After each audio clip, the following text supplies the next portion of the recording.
मैं आज रविवार के व्रत की कथा सुना रही हूँ।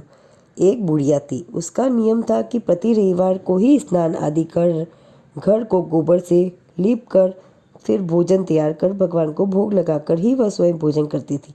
ऐसा व्रत करने से उसका घर अनेक प्रकार के धन धान्य से पूर्ण था। श्री हरि की कृपा से घर में किसी प्रकार का विघ्न न था, दुख नहीं था। सब प्रकार से घर में आनंद रहता था। इस प्रकार दिन बीत जाने पर उसकी एक पड़ोसन, जिसकी गौ का गोबर वह बुढ़िया लाया करती थी, उसे सब प्रकार से सुखी देखकर वह उसे जला करती थी। यह विचार करने लगी कि वह वृद्धा सर्वदा मेरी गौ का गोबर ले जाती है और उसने अपने घर को लीप लीप कर भगवान की पूजा करती है और भोग लगाती है। अतः बुढ़िया को अब अपनी गौ का गोबर नहीं लेने देना चाहिए। यह सोचकर वह अपनी गौ को घर के भीतर बांधने लग गई।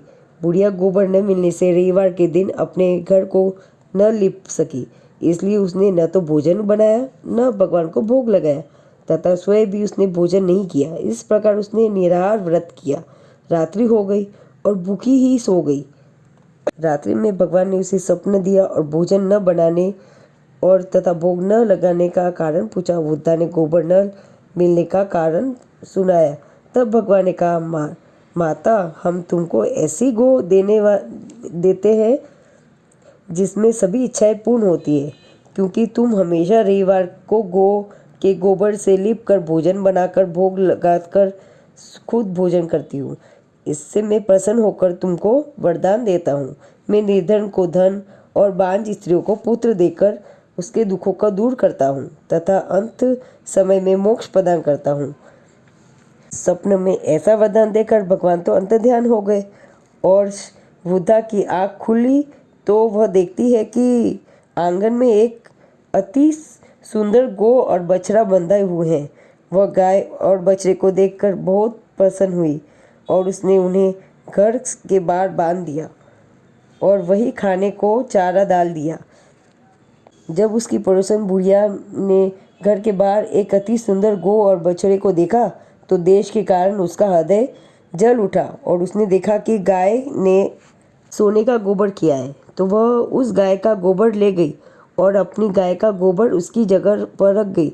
वह नित्य प्रति ऐसा ही करती रहती थी। सीधी सादी बुढ़िया तो उसकी भनक भी नहीं पड़ने दी। तब सर्वव्यापी ईश्वर ने सोचा कि चालाक पड़ोसन के कार्य से बुढ़िया ठगी जा रही है, तो ईश्वर ने संध्या के समय अपनी माया से बड़े जोर की आंधी चला दी। बुढ़िया ने आंधी के भय से अपनी गौ और बछड़े को भीतर बांध दिया। तत्काल जब वृद्धा ने देखा कि गौ ने सोने का गोबर दिया है तो उसने आश्चर्य की सीमा न रही और वह प्रतिदिन गौ को घर के भीतर बांधने लगी। उधर पड़ोसन ने देखा कि बुढ़िया गौ को घर के भीतर बांधने लगी है तो उसको सोने का गोबर उठाने में दाव नहीं चल पाया। वह ईर्ष्या और दाव में जल उठी और कुछ उपाय न देख पड़ोसन ने उस देश के राजा की सभा में जाकर कहा, महाराज, मेरे पड़ोसन के एक वृद्ध के पास एक ऐसी गऊ है जो आप जैसे राजाओं के ही योग्य है।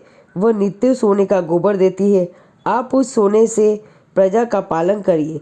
वह वृद्धा इतने सोने का क्या करेगी? राजा ने यह बात सुन अपने दूतों को वृद्धा के घर गऊ लाने की आज्ञा दी। वृद्धा प्रातः ईश्वर का भोग तथा भोजन ग्रहण करने जा रही थी कि राजा के कर्मचारी गऊ खोल कर ले गए। वृद्धा काफी रोई चिल्लाई, किंतु राजा के कर्मचारी के समक्ष कोई क्या कहता।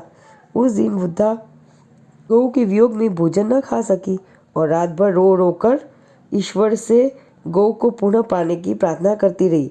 उधर राजा गौ को देखकर बहुत ही प्रसन्न हुए, लेकिन सुबह जैसे ही वह उठा सारा महल गोबर से भरा दिखाई देने लगा। राजा यह देखकर घबरा गया। भगवान ने रात्रि में राजा को सपने में कहा कि हे राजा, गाय वृद्धा को लौटाने में ही तेरा भला है। उसके रविवार के व्रत से प्रसन्न होकर मैंने उसे ये गाय दी है।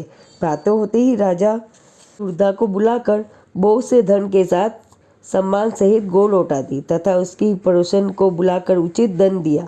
इतना करने के बाद राजा के महल में गंदगी दूर हुई। उसी दिन किससे राजा ने नगरवासियों को आदेश दिया कि राज्य की तथा अपनी समस्त मनोकामनाओं की पूर्ति के लिए रविवार का व्रत रखा करो। व्रत करने से नगर के लोग सुखी जीवन व्यतीत करने लगे। कोई भी घातक रोग, प्रकृति का प्रकोप उस नगर पर नहीं होता था। सारी प्रजा सुख में रहने लगी। जो मनुष्य रविवार के व्रत को करता है वह निषादित निपुण स्त्री, पुत्र तथा पौत्र से युक्त होता है। पृथ्वी पर देवताओं के दुर्लभ भोगों को भोग कर अंत में मोक्ष प्राप्त करके सूर्य लोक को गमन करता है। सर्व मनोकामनाओं की पूर्ति हेतु रविवार का व्रत श्रेष्ठ है। यह व्रत सर्व कार्य प्रद, कुष्ठादि रोग नाशक, पाप नाशक तथा मुक्ति प्रदायक है।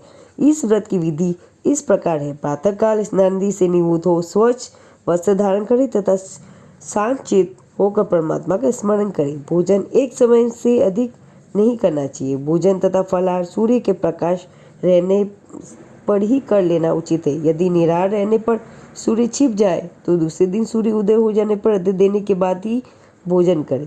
व्रत के अंत में व्रत कथा सुननी चाहिए। व्रत के दिन नमकीन तेल भोजन कदापि ग्रहण न करें।